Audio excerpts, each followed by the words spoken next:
On this day 10 years ago, Chattanooga's mayor was Andy Berke and the city's police chief was Fletcher.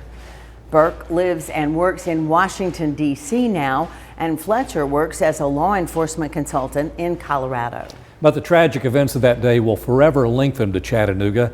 We asked them both to share their memories and the impact that day had on their lives.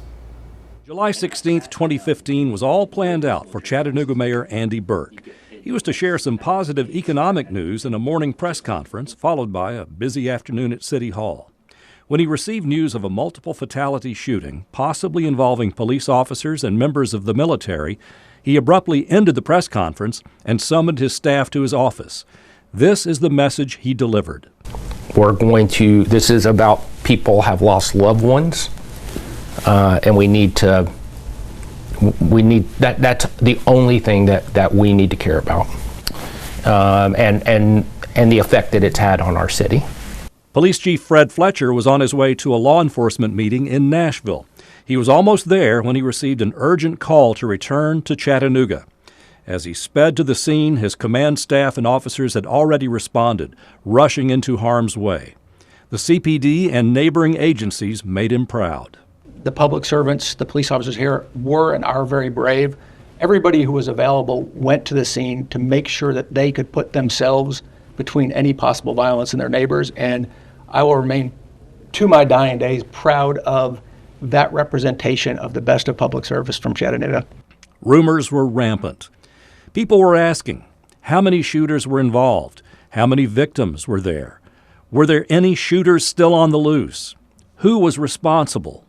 Mayor Berke arranged a press conference with the chief to let the public know the shooter had been taken down, but not before several servicemen had been killed and others were seriously injured. A big piece of what I thought was my job was to make sure that we got to the truth, we're transparent as possible, but also not mislead anybody about things. And so it became pretty clear that there was one shooter, but by the time we had the press conference, we understood, I think, better what had happened.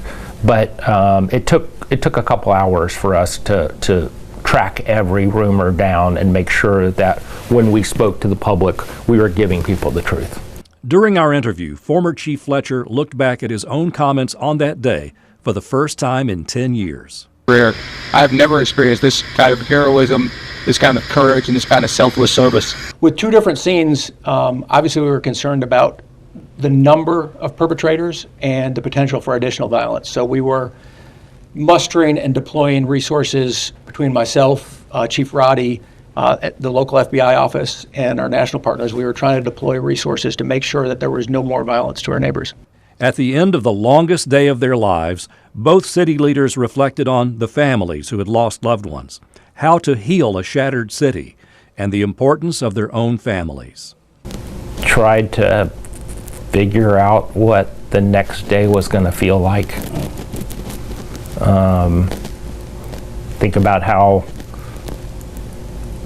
Think about my responsibility to the families and to our city. Hugged my wife.